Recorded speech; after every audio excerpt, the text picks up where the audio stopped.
So nice to walk into this room and just hear people connecting. Just such a joy. And to see familiar and new faces. It's like or for me, it's like I get back to this refuge island of relative sanity through compassion and care and presence. We get to be here together. So thank you for being here, each of you. And friends online, thank you. Nice to see you.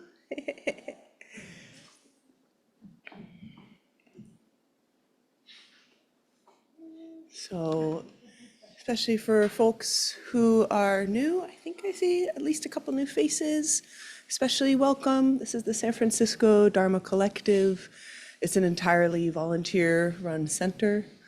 And we are super fortunate to get to gather here and reflect on these teachings together, which have been handed down for thousands and thousands of years to help us when things are falling apart and on fire and don't make any sense. And tonight, it's interesting, given the state of the world and our collective nervous system, it seems important and relevant to orient some of the teachings here to that. And then we are also following the timeless wisdom of Shanti Deva, an 8th century Indian monk who left these beautiful teachings on how we become warriors of compassion in this world that's on fire. And the chapter tonight, so the last couple weeks, we spent an extra beat on anger for obvious reasons. It needed some more attention. And we move on this week to other ways we can extend patience. And as those of you who have been here, and even if you haven't, we're really looking at this idea of patience as the doorway to equanimity and as a kind of a beautiful flourishing of letting go. So this kind of unshakable patience in a way. And this patience, the more and more I think about it, is really a lot like kind of this quality of being able to tolerate the distress of not reacting immediately.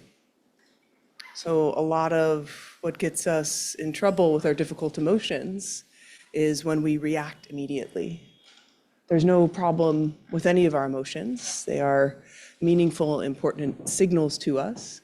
But we get into trouble when we are, in this reactive cycle, when we're kind of inadvertently perpetuating them, when we see the world through the delusion that they often create for us. And so this ability to kind of tolerate that distress of, I feel really uncomfortable right now in my frustration. I feel really uncomfortable right now in my despair. I feel really uncomfortable right now in my contempt. Such an important quality that we can develop through meditation. And tonight, it's like I was wanting us, it's almost like, where can we make that like blanket fort inside of our house where we feel like cozy and protected from the world? And the meditative equivalent of a blanket fort, in my opinion, is body scan. It's just like, come to the body, find relaxation in the body, come to the body over and over and over, and like cultivate and instantiate this like letting go. And it's so interesting, you hear from a lot of different teachings and teachers, both coming from, contemporary realms of somatic experiencing, and then, of course, these ancient teachings of the Buddhist practice, that when we can settle into the body and relax and settle and relax, not that that's easy, but it is or can be easier than settling the mind. And that there's this direct kind of connection that when we explicitly, intentionally settle the body, the mind comes along. We get actually this way of settling the body that instructs the mind on how to be settled. So tonight we will start off with this practice. And, again, I feel like the body scan or settling the body, welcome, come on in. It's, these are practices that many of us maybe feel very familiar with or have done many times. And I invite us to really try them in a new and fresh way, to have this sense as though it were the very first time you were going to try to experience your body from the inside, as though this whole territory of the body was an unknown, unfamiliar land, right? Like I know that when I landed in Tokyo last year for the first time, and I looked at that subway map, and I was like, wow, right? All of the lines coming together, and I wanted to learn the territory so that I could move around. And bringing that same kind of fresh sense of not knowing to the territory of the body. And so we will spend time, as it's, frequently taught, in settling the entire body, and then kind of areas and zones of the body. And then we'll return to the whole body again, but we'll focus a bit more not on, this is sometimes called the coarse or the gross level of the body, the form body, right? So we can feel warmth and tightness and, all these different achy physical aspects. And then there's that level of the subtle body, which is more of how we are experiencing often either the flow or the blockages of the fundamental energies in the body. And different systems call that energy different qualities like lung or prana or chi. So we'll start with the kind of outer, more maybe tangible aspects of body, combing our way through the body with our kind attention, and then inviting that ability to be with the subtle body, with the energy body, and see if we can deepen our blanket fort refuge there, right? And just that sense of the body can be a refuge. Since I don't know, even those I do know here, I don't know everything about your day or your practice or what's going on. It might not feel the best to be in your body in certain places and ways. So I really ask for your discernment to figure out if you're in the body and it feels like intense, overwhelming, then maybe focusing on the breath. And I'll offer a couple options. I don't want to assume that for every single person in this room, the body is a refuge right now in this moment. And I hope it can be, and we'll give it a try. How's that sound? Who's ready for a blanket fort? Yeah? Okay, good. So yeah, and you're welcome to be on the floor. You're welcome also to lie on the floor. It can be really comfortable to do this practice in a supine position. Yeah, yep. Body scan lying down, totally where it's at, in my opinion. And then for folks for whom it is new to be here, just to give yourself an extra moment to notice this room and this space. We have Sarana at the door so we can feel at ease, right? Even if you hear people coming in, sometimes people come in late, we're okay.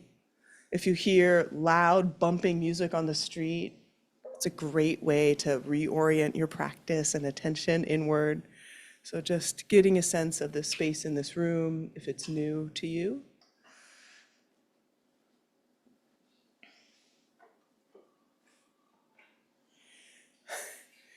And when we are not feeling at ease in the body, we feel some general degree of contraction. And so we invite, first of all, just an easing out of that contraction by inhaling our shoulders up to our ears, and then exhaling, widening and loosening through the chest. Let's do that twice more together. Inhaling up. Exhale, loosen, open. One more time.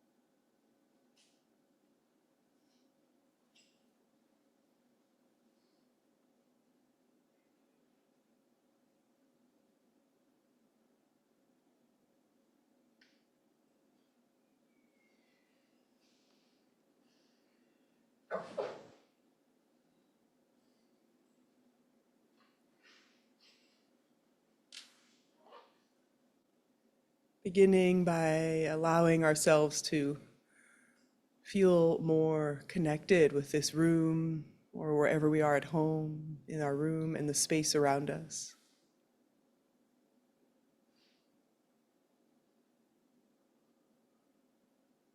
We are no longer wherever we were. We are not yet wherever we are headed next. And so taking a couple moments to really calibrate our sense of presence right here in this room, right here in this moment, a little after 7 p.m. on the second day of April. I'm recovering from some wonderful rainstorms yesterday.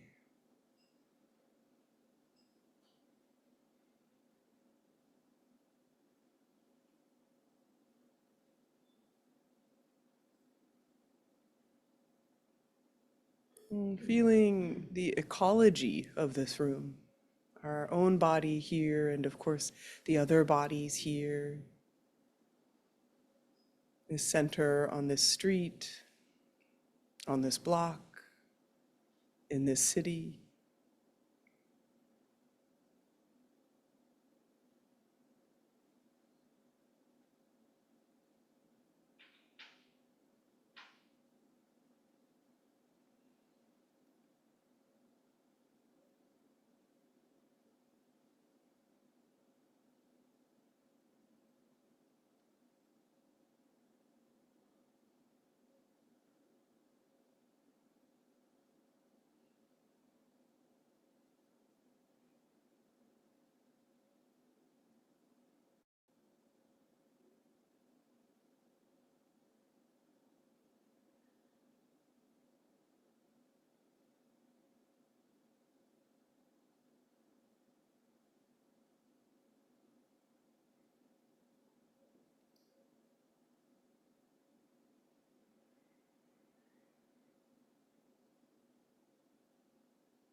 Gently shifting attention and awareness more towards the body, maybe noticing or feeling where the edges or the seams of our body meet with the space around us.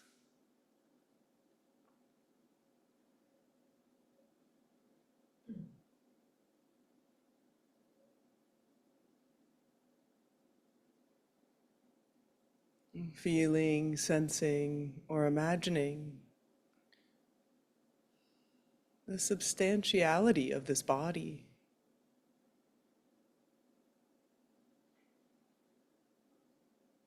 the space it occupies.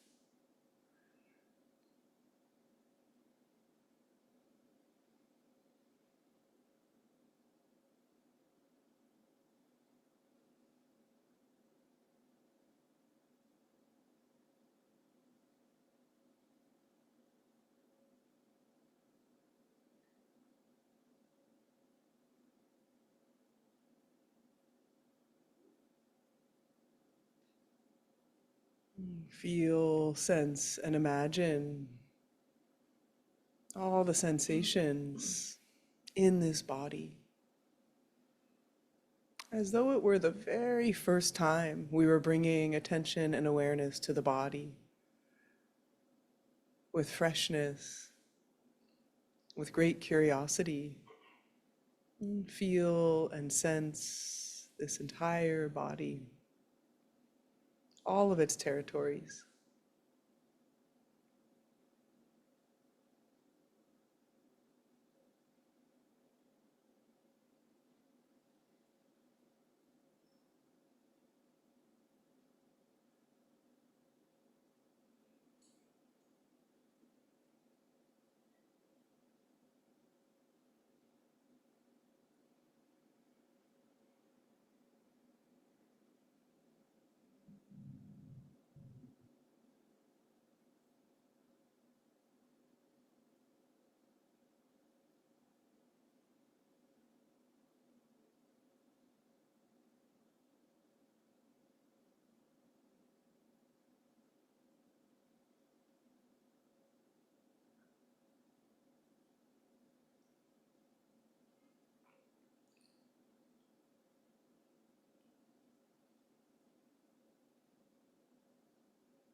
When we get caught up, carried away by some stimulus, whether it's a sound or a thought, with as much gentleness as we can, simply release, relax, and then return to the body. That part of relaxing is so important, allowing this meta-awareness to be founded upon a deep relaxation, not a tightening or contraction, not a thought of I'm doing it wrong or I shouldn't have wandered away. Just relax, release, and return.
In the moments when we really are fully saturated with our attention and awareness in the body,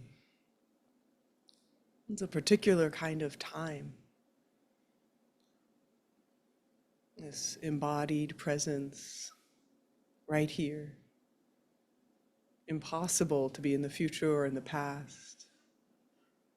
Just in this natural unfolding of the experiencing of the body in the moment.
We gently shift our attention and awareness to now more narrowly focus on the crown of the head.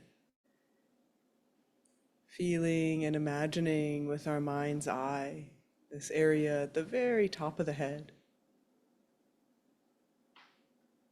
And bringing a kind of kind, caring, easeful attention.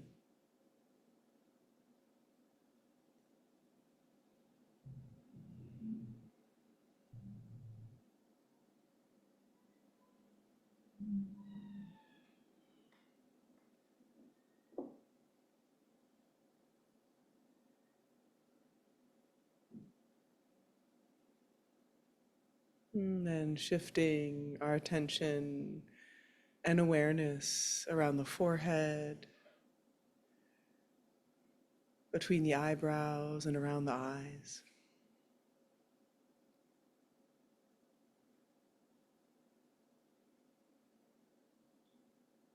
Inviting that quality of deep relaxation and that curiosity, just being with the sensations that are here.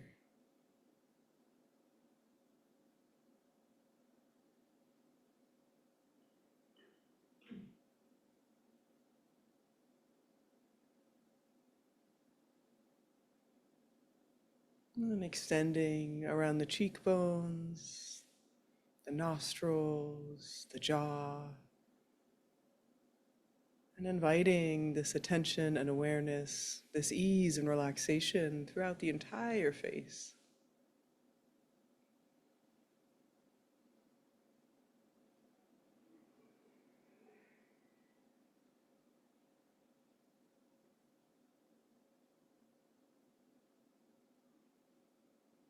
Exploring this so familiar territory, something so familiar about our own face, yet with freshness. Seeing what we may notice in the tactile sensations throughout the face as we bring this kind, caring, easeful attention.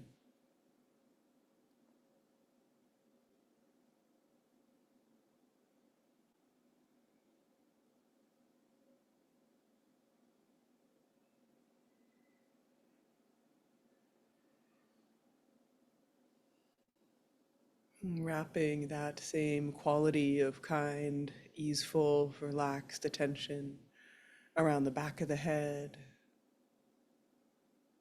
and the back of the neck, into the throat.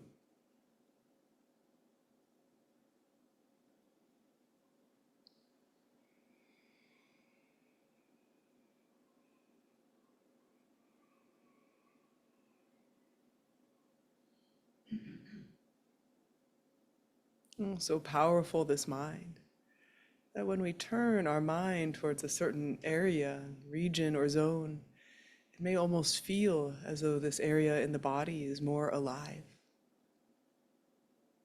radiant with our attention and awareness.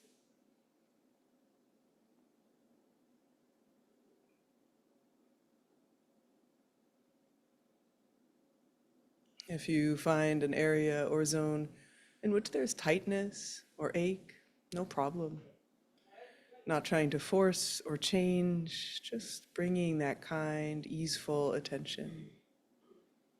Now extending around the collarbones, over the chest, top of the shoulders.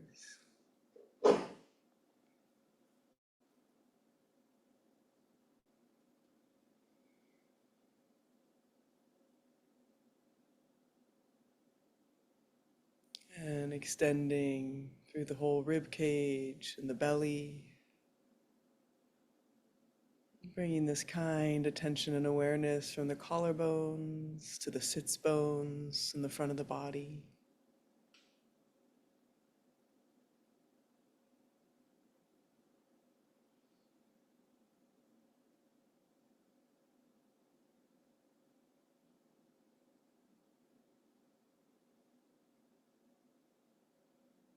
Imagine our attention and awareness like this very gentle comb,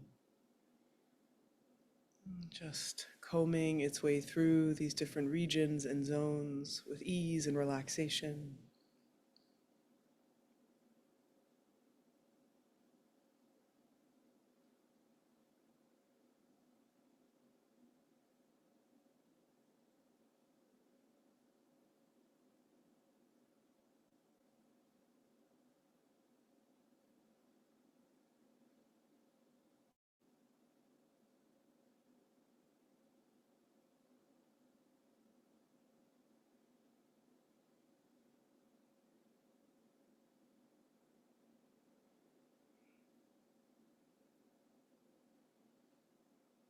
Then wrapping around the shoulder blades, down the spine to the lower back.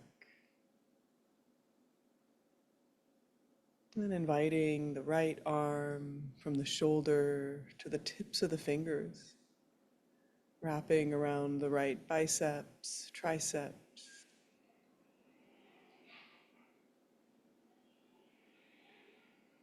And the left arm, the shoulder, all the way to the fingertips, bicep, tricep. And feeling the whole back of the body and the arms, bringing that kind and easeful attention here. Freshness and curiosity. How does it feel to experience these territories of the body?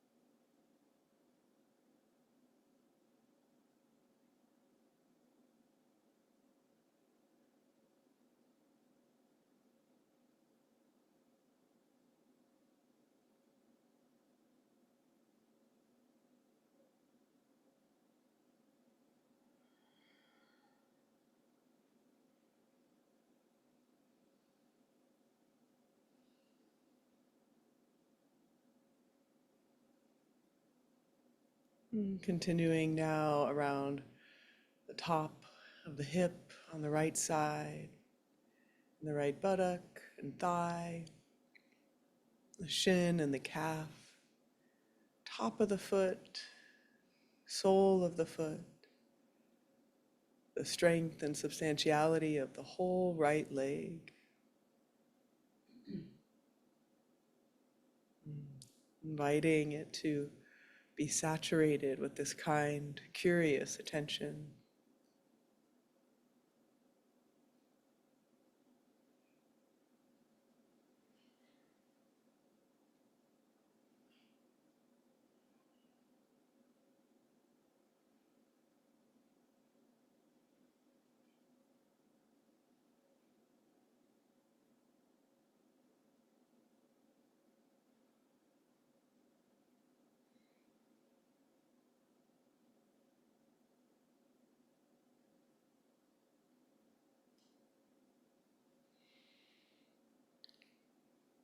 And again, with the freshness, the newness, bringing our attention and awareness to the top of the left hip,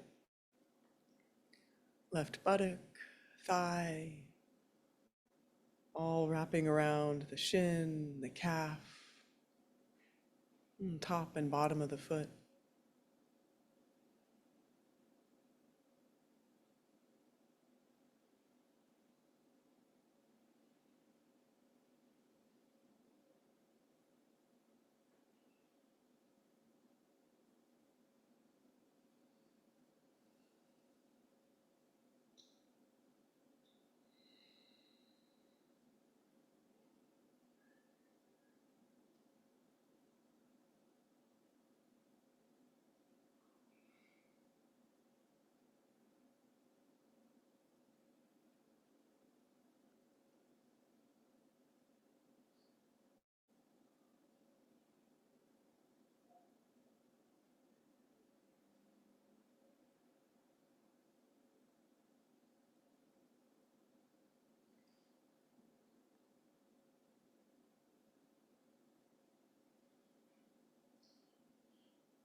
And inhaling from the top bottoms of the feet all the way up to the top of the head.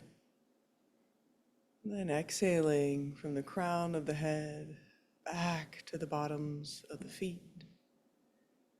And continuing this way, allowing our breath to bring us through the entire sensorial experience of the body.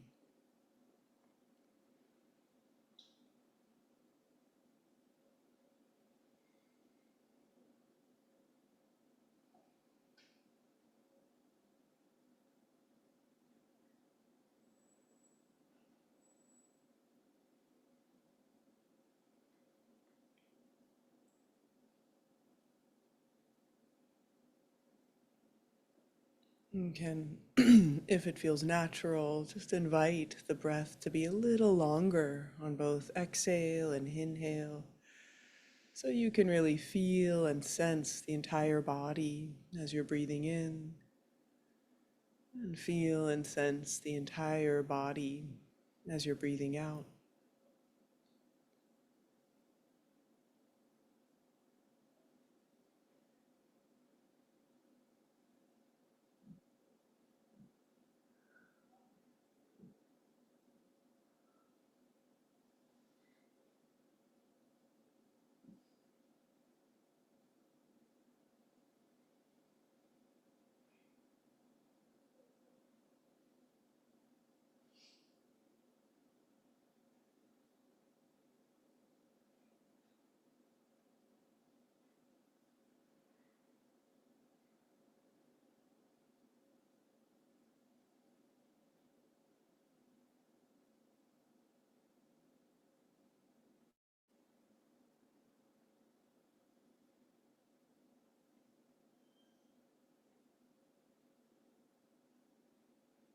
And then allowing the breath to be natural. Bringing attention and awareness to the body once again. This time noticing not just the physical level of the body, but whether we can sense any of the emotional residue of this day or this time. So bringing that caring and kind and curious attention and feeling whatever can be sensed in the body as maybe the weight of loneliness, or worry, excitement, uncertainty, irritation. If you don't know what is the root of the sensation, no problem. And you don't need to make a story or even understand. But just this invitation to notice and be with these other layers of the body, feeling, being gentle with the subtle body.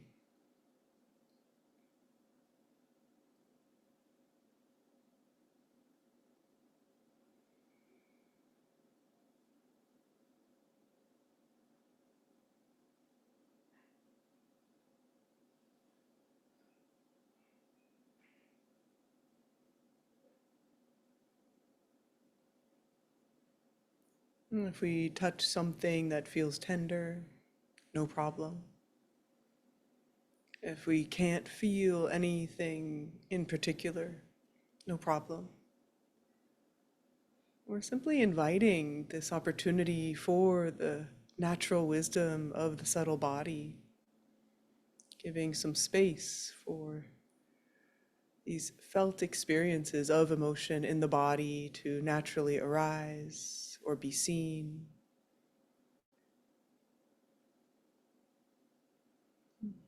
To shift and move if that's what's needed. To take up more space if that's what's needed. Their natural wisdom is not to be stuck, but to move through.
A couple more minutes here.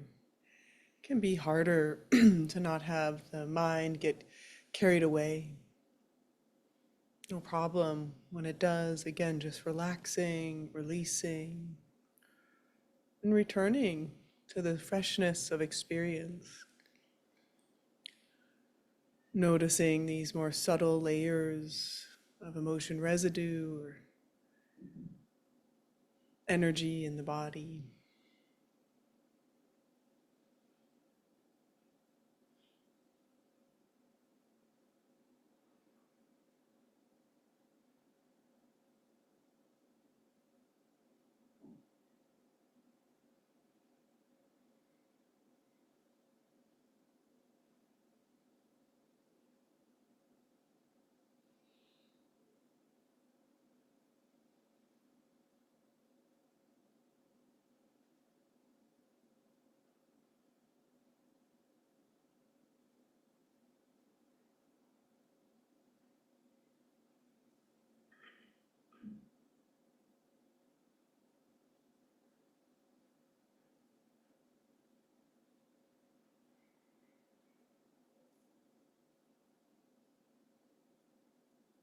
Consider, feel, or imagine this body as a refuge.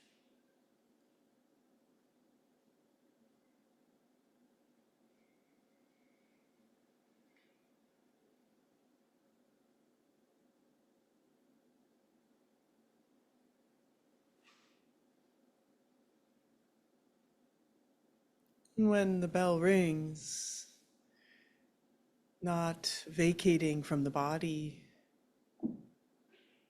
keeping that awareness, attention, kindness, and curiosity with the body. Even once we have our eyes open, are listening or sharing, firmly established in the body.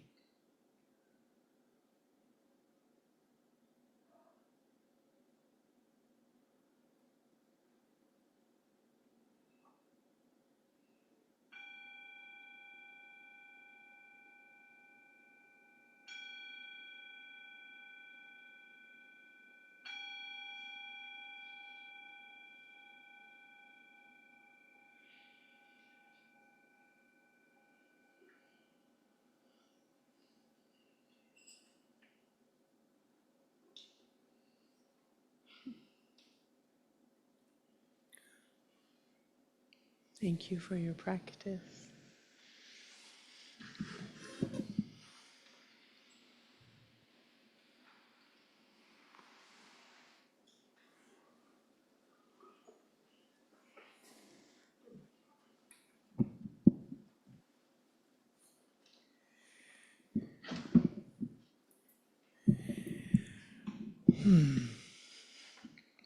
So we have the opportunity now to further share and connect with the teachings and with one another. And part of getting to be here together as Sangha, as spiritual friends on the path and community, is we get to experiment and try ways of speech and listening that we'd like to be present in all arenas of our life. Since we don't often have the opportunity to practice this deep, compassionate listening and deep, compassionate sharing, we want to really do so here, both as a practice for the rest of our life, but also so that the beings here can feel, relatively speaking, safe, supported, cared about. So if someone is sharing, really engaging that sense of care for what's being offered. And if you yourself are speaking, having that care as well in what you share with others here. It's a really hard time for wise speech.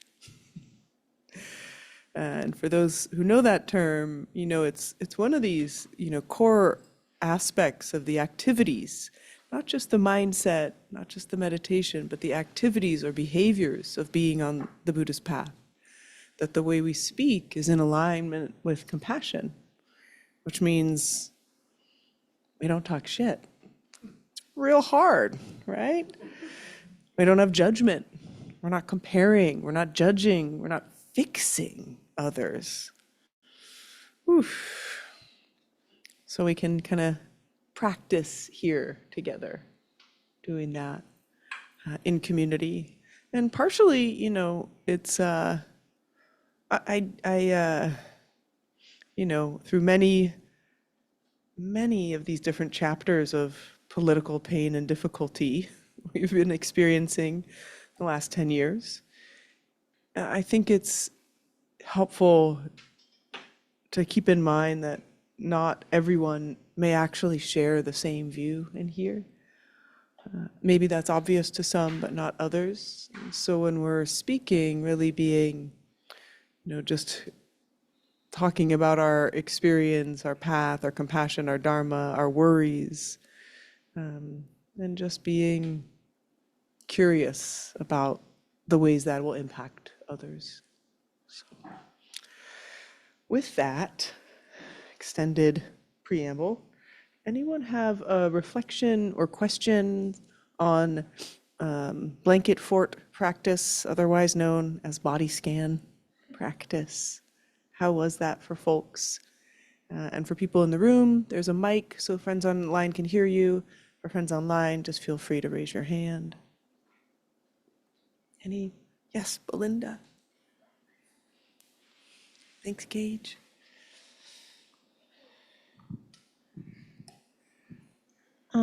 I just really appreciated your invitation to do it as if it were the very first time that you did it. I've been reflecting a lot about I can never remember who said anything anymore, but recently I listened to something and they said as soon as you become an expert on something, you lose all ability to innovate. And I just really love I've never been to Tokyo yet, but I can see the map. I really love maps. And even within doing the body scan, I actually saw those curves and those especially when we were breathing from feet to head, I could see these really beautiful movements of the map. So just thank you for that invitation. Thank you. Yeah.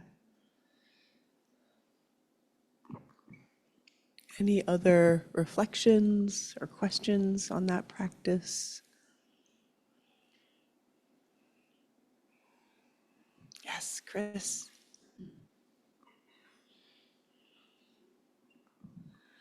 When I was walking over here and kind of doing a little scan, a little check-in, just how am I doing? And what I was feeling was not pillow and blanket fort. I was feeling shark cage. I was feeling no, I can swim with the worst and I'm gonna be fine because I'm on my way to practice. But it was a direct result of this morning. I literally did physically pillow and blanket practice. Yeah. And listen to Bob Thurman talk about the eternal heart, and can't recommend him highly enough. Yes, love Bob. Wild man. Yeah, shark cage is still better than just swimming with the sharks, so that's good. We're doing that anyways. Yeah. Any other questions or reflections on body scan? I'd be especially curious, was there a way to kind of, sometimes a subtle body, when you directly try to be with it, it can feel uncertain, what is that? And so I think this more settling into the body, you can almost recognize the contrast of, oh, that's not the physical body. What is that? I did find for myself, quite a lot of tenderness trending in these sessions, as you know. There's a lot of tenderness going on. There's a lot of tenderness there that's not just the sensations of the body.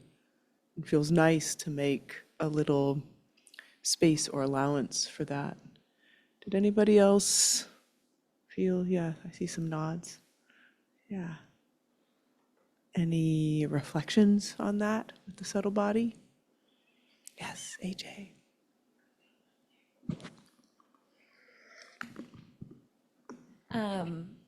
I was an overachiever and got into subtle body early on, but not really intentionally. When we started like doing the body scan up at the top of the head, like when you gave that first instruction, I had like both a lot of energy and then a lot of like resistance right away. And so doing the like form body was, there was like part of my mind that was like doing that scan, and then another part of my mind that was like noticing the energy and how that was feeling and what was coming up. And it ended up being like more of an awareness practice because I was able to like sit in that awareness that was aware of both of those things. So I still got like a pillow fort blanket out of it, even though the practice ended up being a little bit different. Yeah, I mean, and it's really cool to be connected with those subtle energies, right? They always are already here. Yeah. Do you have a hunch why it's so up right now for you, or was that a surprise to find that? Well, I mean, when Ron and I were like chatting at the beginning of, before we started the session, I was like, today's been a long week, and it was an accident that I like said that, which also Today is has been a very long true. week. Yeah, right. That was a slip of the tongue, but it has been a long day and a long week. Yeah.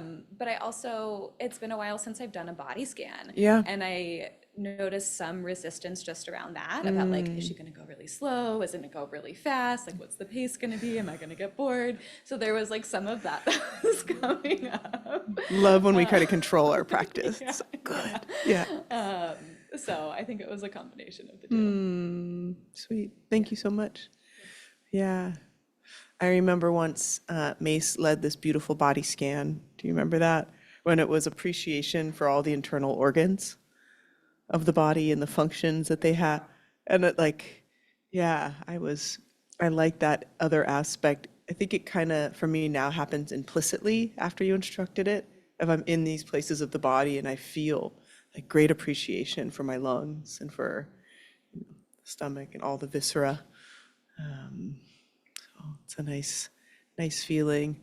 And isn't it interesting that you like turn your mind towards the face and all of a sudden it's like there's so much sensation in the face. You're like, I was just where nothing changed. So it's very, this is not necessarily the most breaking news, but the mind and body are connected. And that we can actually, with intentionality, kind of direct truly like healing quality of attention towards the body and then feel the benefit of that. So, yeah, wonderful. Yes.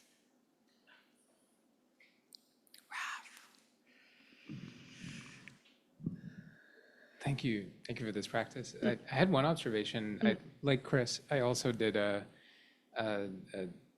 real blanket practice at lunchtime because I slept terribly and I needed to nap, but I can't nap as a human being. I cannot fall asleep. Sorry. So I was like, I'm just going to put myself in the nap position, wrap myself in my blankets, but then try and do a meditation.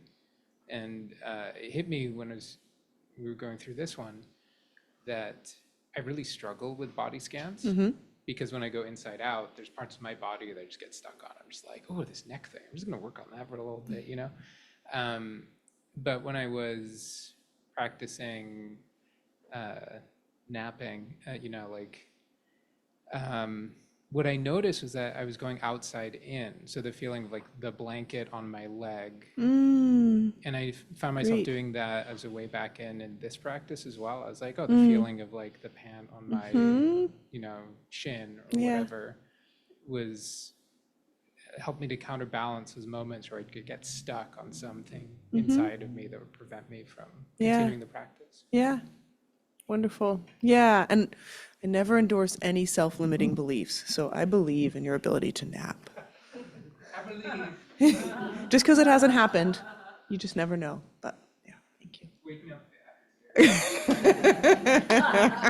No, I'm gonna let you go.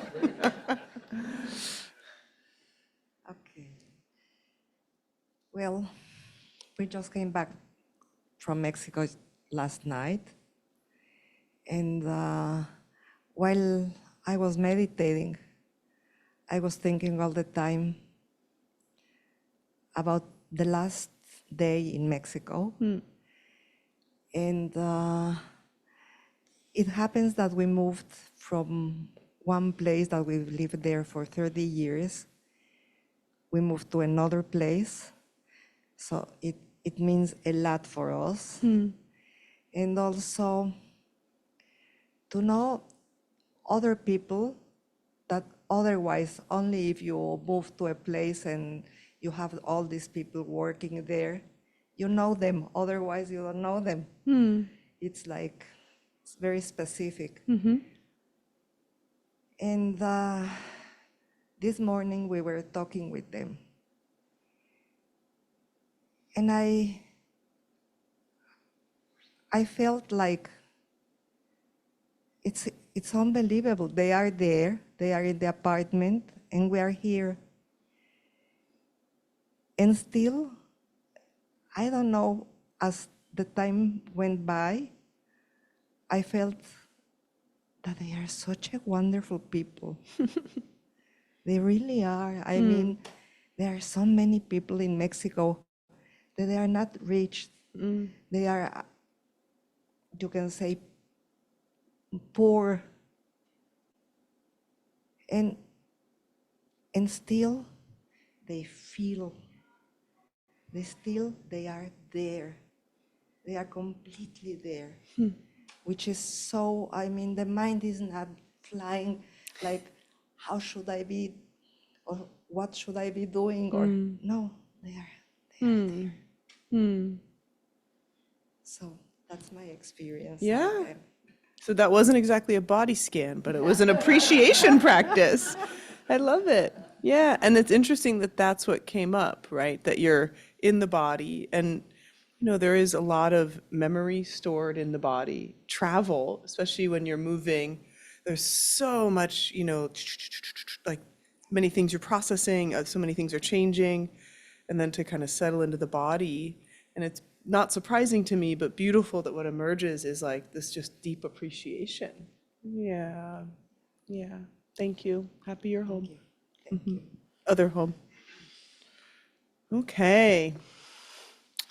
Back to patience. I know you're excited. Hot topic. So this is now Patience Part 2. Really catchy title for this chapter. And this is our chapter 6. So I'll read a couple stanzas here. Scorn and hostile words and comments that I do not like to hear. My body is not harmed by them. What reason do you have, O mind, for your resentment? Contempt and scorn that others show me, now and in my future lives, since none of it can bite and swallow me. Why is it I'm so averse to it? So there, Shanti Deva here, he's highlighting that one of the areas where we really need patience is in not reacting when other people either think poorly of us, kind of mischaracterize us, blame us, judge us, and often we think unjustly, right? Have you ever had someone kind of unjustly make you feel bad? It's real hard. And not to be reactive to it, like, no, you misunderstood. No, that's not true. I didn't, And so he's saying, since none of it can bite and swallow me, like no one's words can actually harm the physical body, why can't you practice patience with it? Like, what is the issue here? It's Pema Chödrön said, it's like a ancient version of sticks and stones can break my bones, but names can never hurt me. And she says here, hostile words are just sounds coming from someone's mouth. If they were in a different language you didn't understand, you wouldn't even react. but because of our past history and our present state of mind, we interpret these sounds in a way that can cause us to fly into rage. Could we consider not doing this? And then he kind of goes through like bit by bit. I really like that in the second stanza, the translation here is contempt and scorn that others show me. So scorn is like an Old Testament word. I don't even want to get into scorn, but contempt, as some of you know, one of my favorite words, because I think it's the total sleeper hit of our emotional vocabulary. Contempt is, and experience. Contempt is like, our downward looking towards another, our sense of superiority towards another. And wow, when someone shows contempt to you, it very often makes you feel not just rage, but shame, right? Has anyone here had an experience recently of when they were the recipient of contempt? Was that a yes? Yeah, it does not feel good. And this idea of practicing patience with it can be super provocative. Shanti Deva again says, perhaps I turn from it because it hinders me from having what I want. But all my property I'll leave behind, while the sins will keep me steady company. So this is, interesting, this idea, we kind of, in some ways, indulge our contempt or, indulge our anger of being criticized or scorned, let's say. We worry that not only, it's like we can say, okay, it doesn't hurt my body, but maybe it'll hurt my status. Maybe it'll hurt my reputation. Maybe it'll get in the way of me having another job. And that's not totally untrue, right? Our reputation does matter. If someone is saying, wow, this person, they promised me this and then they showed up that way. I've had an experience in my life where there was a big misunderstanding with a colleague, and it led to, not only a kind of fracturing of that relationship, but a feeling on both of our sides like, no, you don't get it. Like you did the wrong thing, right? Both ways. No, you said this. No, you said this, right? When we have those kinds of experiences, and then, unlike in a ongoing, enduring, romantic family relationship where you kind of work it out, in a professional sense, often you do go your separate ways. And there can be that kind of impulse towards harboring the resentment, and we're like, they can't think of me that way. Gosh, what if they share that? It's gonna be really bad for my reputation. So it's this kind of way we justify our anger, right? Oh, it'll be bad for me.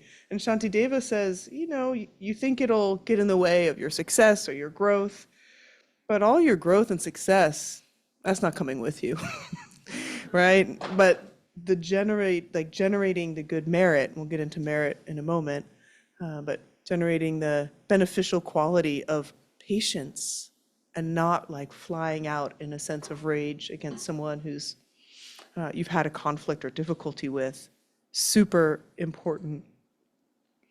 He says, though we be rich in worldly goods, delighting in our wealth for many years, despoiled and stripped as though by thieves, we must go naked and with empty hands. So this idea that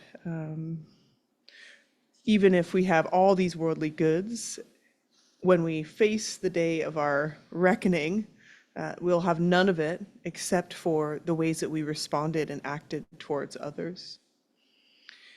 Then he gives us another opportunity to try to justify why we should kind of hold this ill will. We may say that if when others slander us, we claim our anger is because they harm themselves, how is it then we don't resent their slander when it's aimed at someone else? So it's like, oh, they should not say those things about me. It's bad for them. And then they, but if they said bad things about someone else we don't like, we're like, yep, sounds right. Like, I'm engaging with that.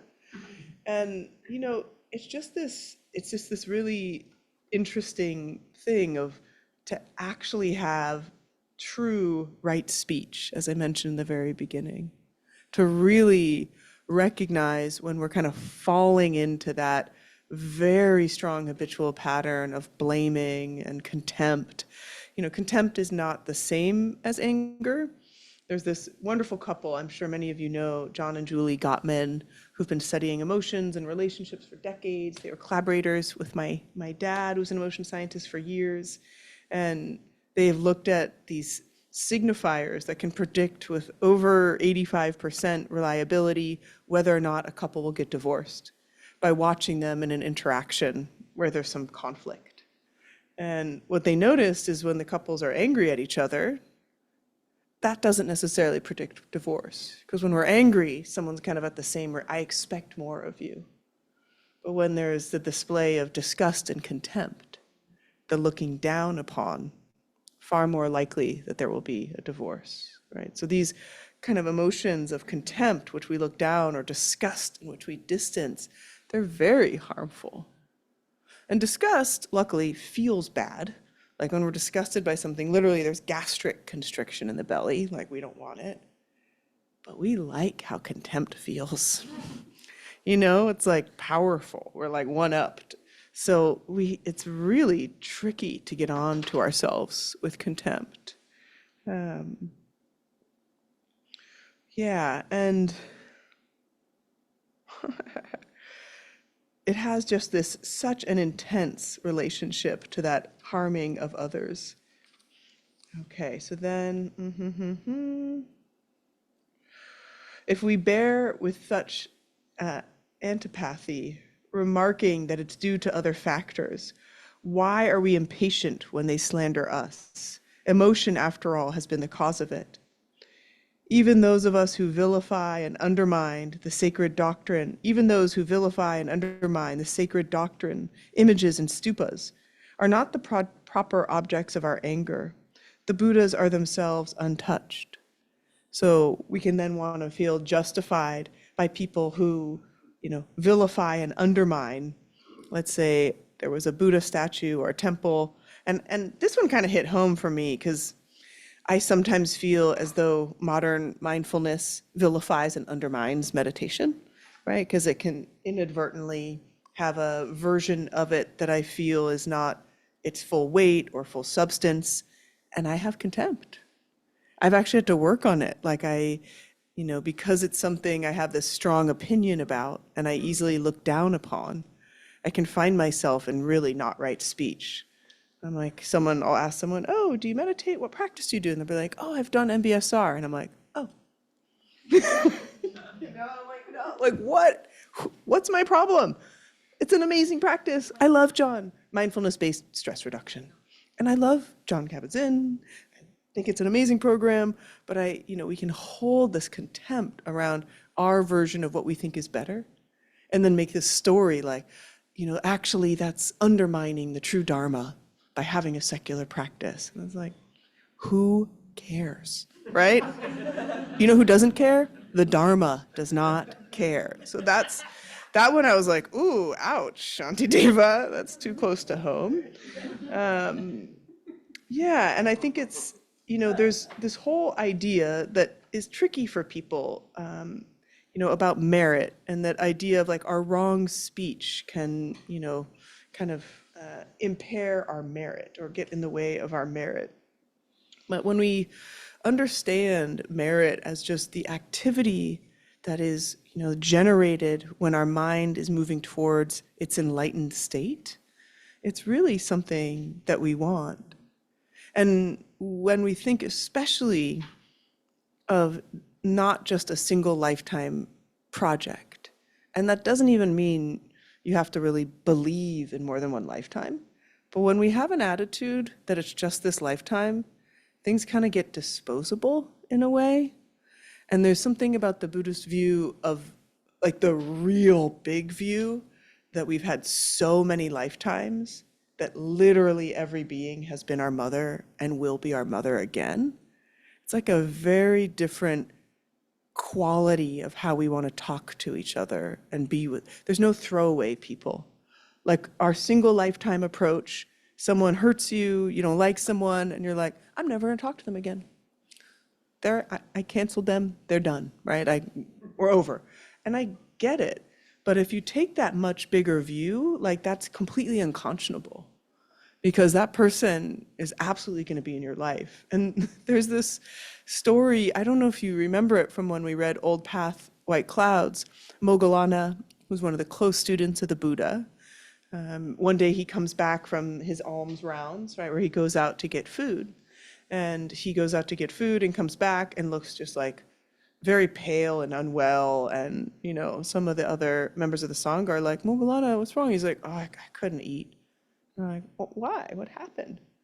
He said, well, I went to this house and I saw this man and he was eating his father and beating his mother and cuddling his enemy. And they were like, what?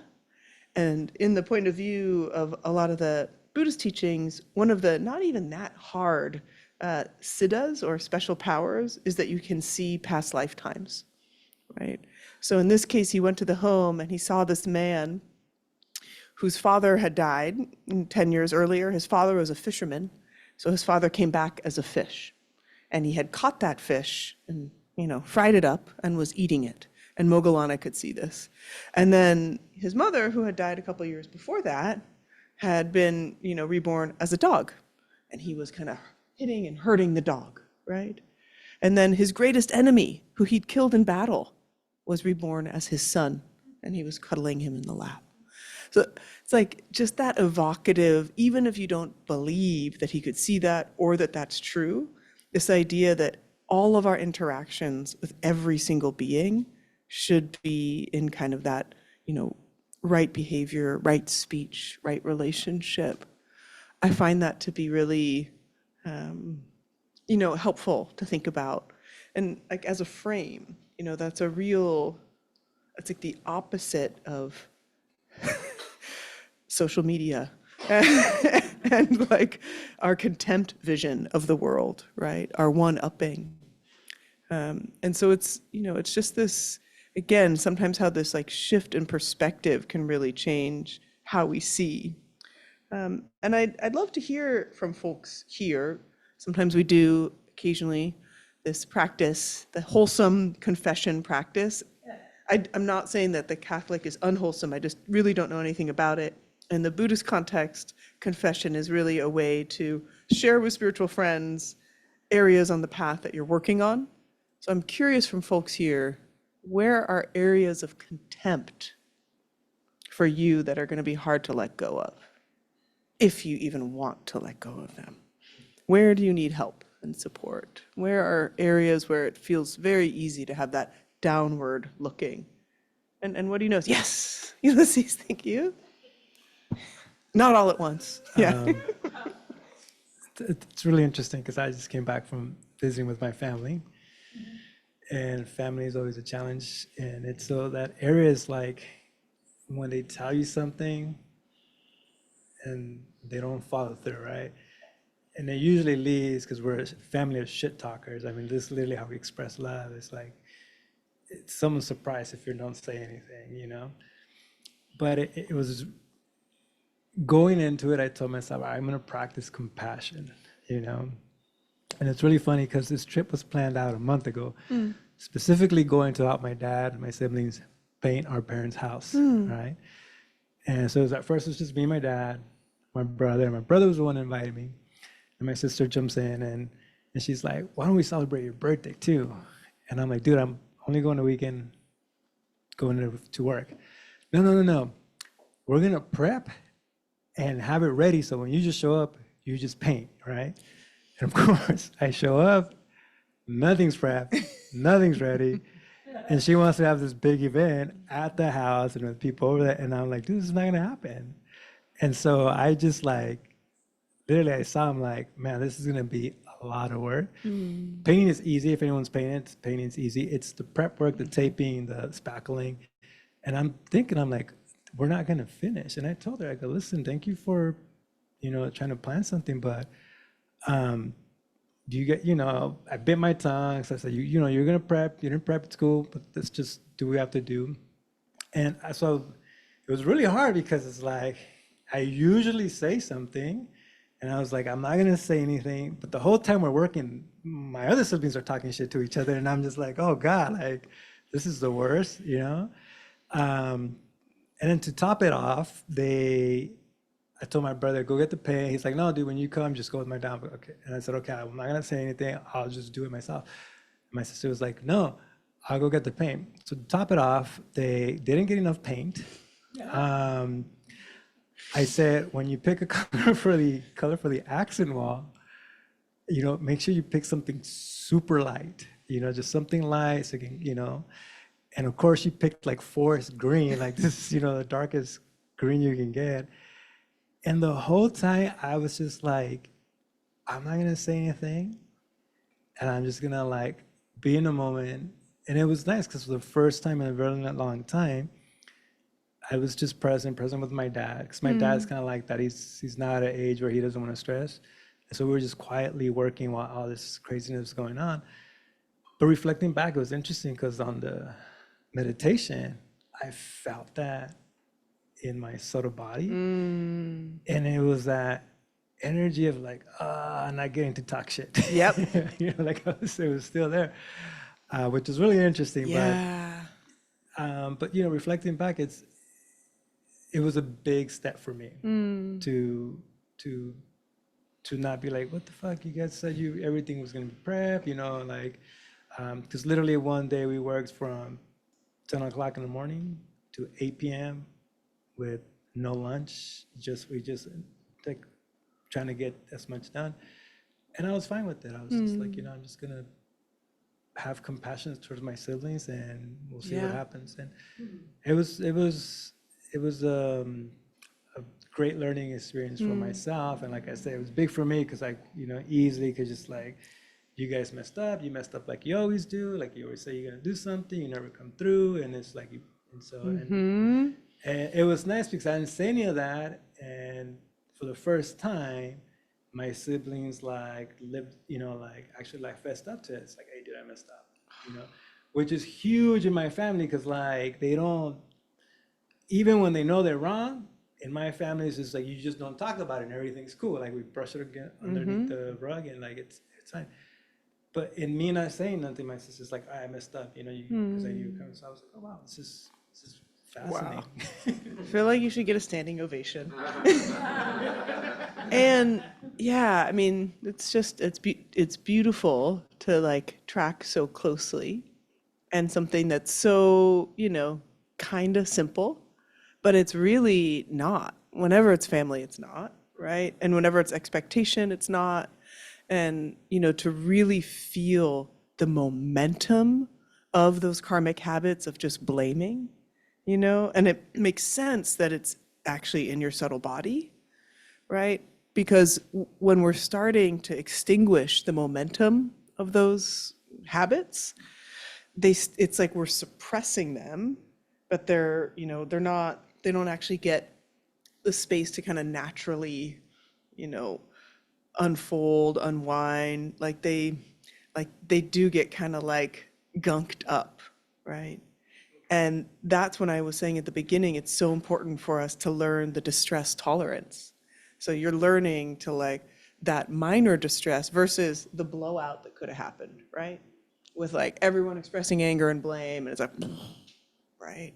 So this relative discomfort, it's actually like with our more rational, clear-seeing, zoomed-out view, we're like, that's so much better.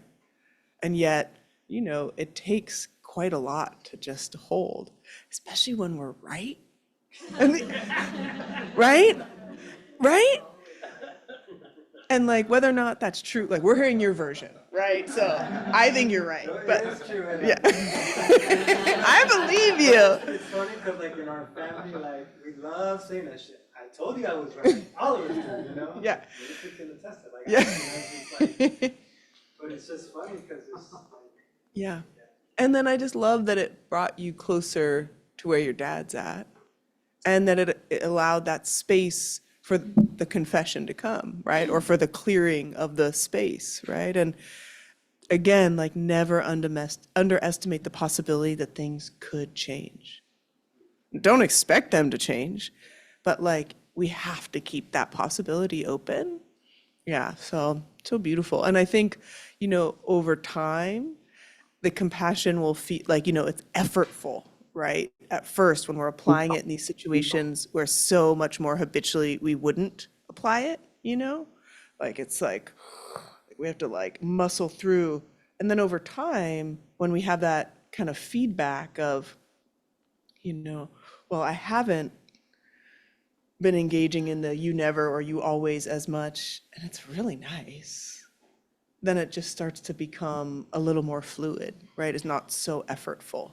So hopefully it won't continue to be that effortful. But thanks for sharing. Did they notice? They were like, what's up with you? Like, oh yeah. How come you're not saying it? that's so great. Yeah. No, please finish. Yeah. I was gonna say, there is one time I did have to say something because there was another person there. Well, there was another person there talking smack about some of my other siblings. And if you know the history, my family and some of my brothers are not talking. Yeah. So that's the only time I very politely, and I took a step back because I was like, I can feel that anger rising up. And so I took a step back and very politely to this person was like, hey, mind your words about my siblings. And, for the content of others, this is one of my brother's partners who was talking crap about my other siblings. And I said, they're not here. And what you're just saying is not true. But I said it very nicely and I stepped away. And my sister came in and like jumped on the bandwagon, but was not polite or anything. And I was like, oh, okay, this is my time to leave. Yeah. But it's difficult with family. It's really hard, and it's really hard to use, that feeling of anger is such an important boundary setter, right? And so you were kind of setting a clear, compassionate boundary, but yeah, we don't get to control other people. So, yeah.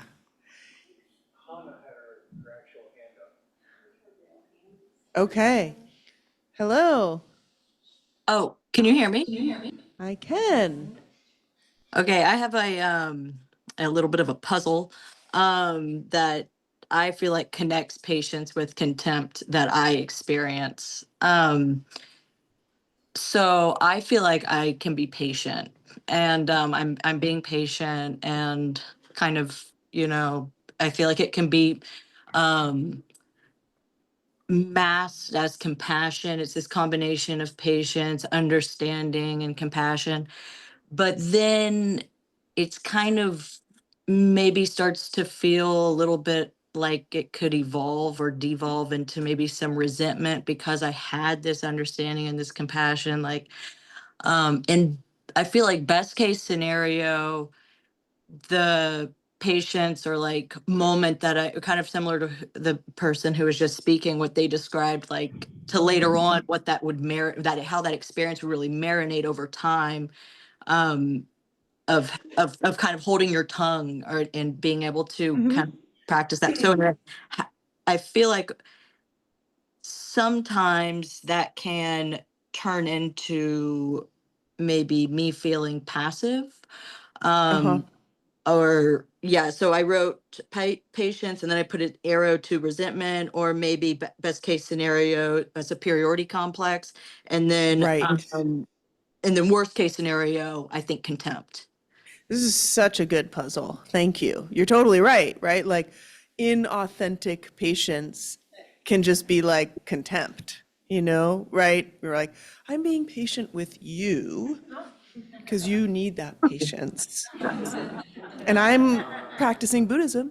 Right? They're like, it's like that Yeah. inflation that can happen, right? The patience is really just, I think of it as like, you know, the front, you know, like when you're at the front of the ship and someone needs to be watching out for what's happening, but there's a huge storm, so they kind of like wrap themselves to the front of the ship. Like that's patience. Like you're there against like these gale force winds and like all the waves, and you're like, sounds good. You're doing great. Yeah. Nice Well, it's like work. we need to wrap this up because I'm running out of patience. Like it's time we Right. need to kind of get to shore. Yep. Yep. And so then how do we have patience that isn't either inadvertently turning into that kind of contempt or a spiritual bypass, which I think would lead to the resentment, right? So I'm not going to react because I don't want to get into it, even though actually I think that you're really doing it wrong, but I'm cool. I'm just going to wait until you figure it out and start doing it right. And then that resentment builds, right? So it's patience with expectation. You know, and so that like forever eternal Lojong slogan, give up all hope of fruition, right? Do it completely. Practice your patience completely, practice your compassion completely, but do it without that expectation of how it'll, like, it's so cool you got feedback, right? And that folks were like, whoa, what's up with you? San Francisco, all right. You know, like, but sometimes we don't get the feedback immediately or maybe ever, Well, and I'm yet we thinking still, never. Sorry. right, yeah, and we still keep doing it because of, you know, it's the sane way to react to an insane world. Otherwise, we get into that like, wait, he has one here, something around, you know, like who's crazier, the person who in ignorance harms you or you who in anger harm another, right? So it's like this idea, yes, why did I do,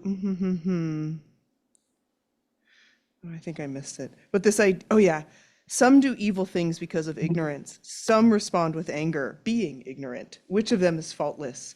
To whom shall the error be attributed? So it's like there's no winning when we're trying to, you know, attribute like that other person is truly doing it wrong and I'm doing it right. It's so much more complex than that.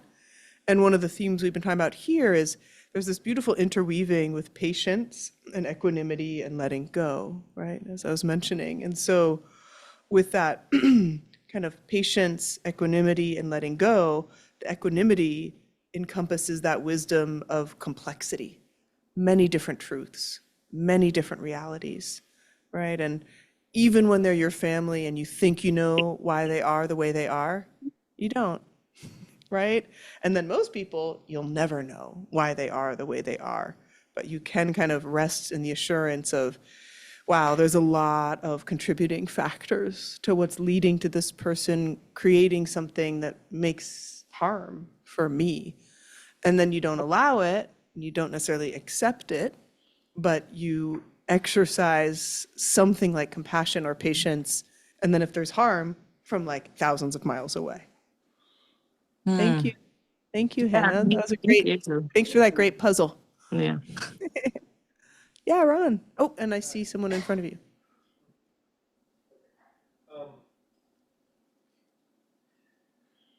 So, contempt. My first response was kind of hubris at thinking, not feeling any contempt, which is ridiculous. there's plenty of contempt to go around. You know, especially, I mean, there's the obvious one, right? There's the obvious one, but even with him, and you know, I think sometimes, you know, if we're paying attention, like contempt is like a doorway to compassion, right? I love that. Because I notice. Right. I notice that it's happening, and then I try to dig deeper and I try to do inquiry, and I've done this a bunch with him. Yeah. But it keeps coming back. It's a lot of karmic momentum. Oh, well, there's a lot of new material. There's always new material. It's sticky. Yeah. Yeah. And I can't picture him as my mother. But he does remind me of my grandma. Beautiful. Yeah.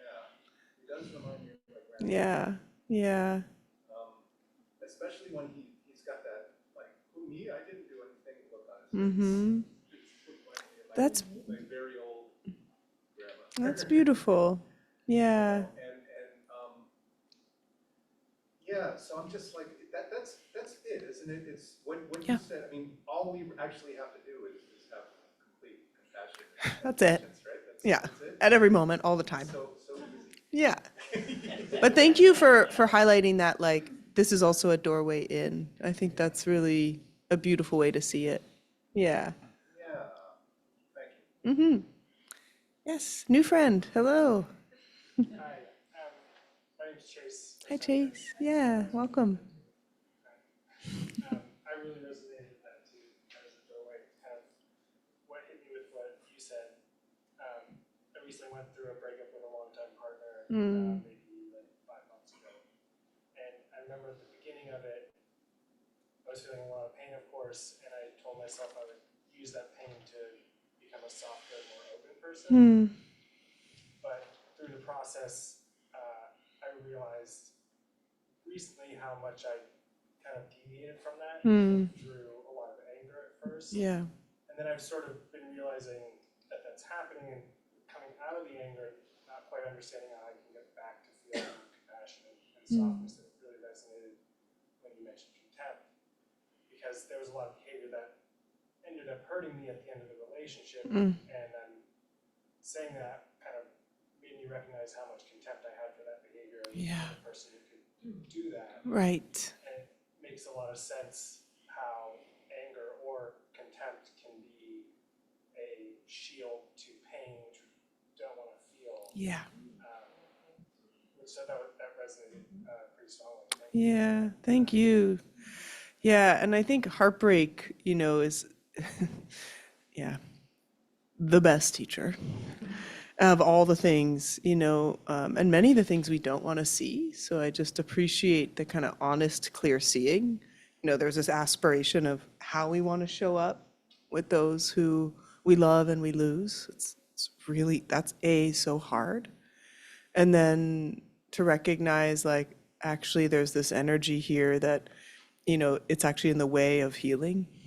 Because the anger and the contempt, it actually keeps the wound open, And so to see it not necessarily like, you deserve my compassion, but I deserve to heal, and that's the self-compassion.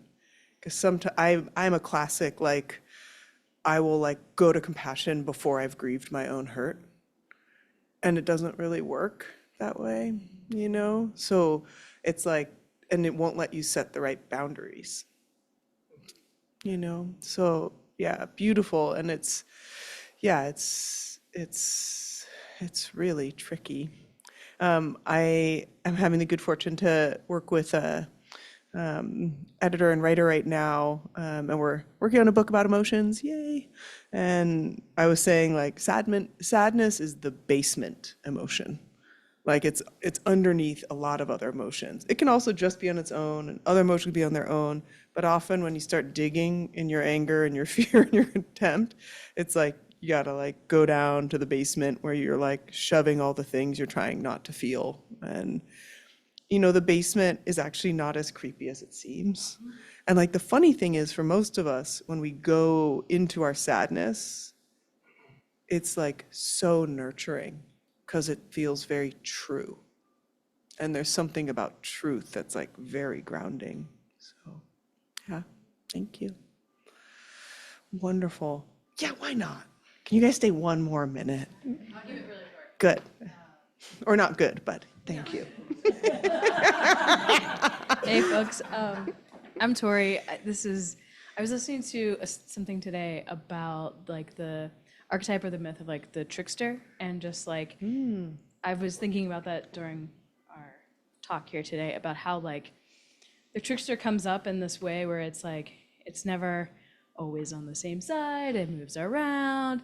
The whole thing is it's like it's blowing stuff up, and then you have to do something about that. And like just how useful the trickster energy can be in the face of like contempt. Because where does contempt come from? It comes from like that like digging down into what you think is the way something should be or how you want to be or whatever. And just like I think we're in a time where there's a lot of that trickster energy happening. Yes. And it's like almost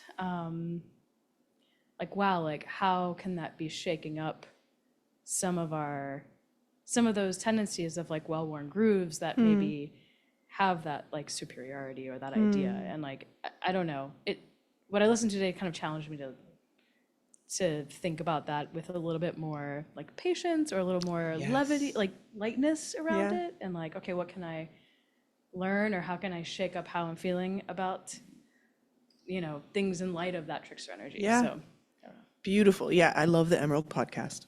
Yeah, okay, great. You listened to that today too. Yeah. And whatever paradigms also are like useful for us in kind of breaking up the thickness of our rightness and our righteousness, so important. So let's just take one moment here and dedicate our merit. So this is the part of the practice where we turn back into that essential Bodhisattva quality, and that's connecting our hearts to all hearts. And feeling the simple truth of that, we actually are connected to all beings. And in whatever way feels available, connecting to that fundamental tenderness and care for other beings. And placing hands at the heart, if that feels natural, in the symbolic offering that any of our energy, any of our merit that we've generated here today in practice and reflection, we offer it up. That each and every being would have a happy and calm mind. That each and every being would feel safe and protected. That each and every being would be healthy and strong. That each and every being would know love and belonging and live with ease.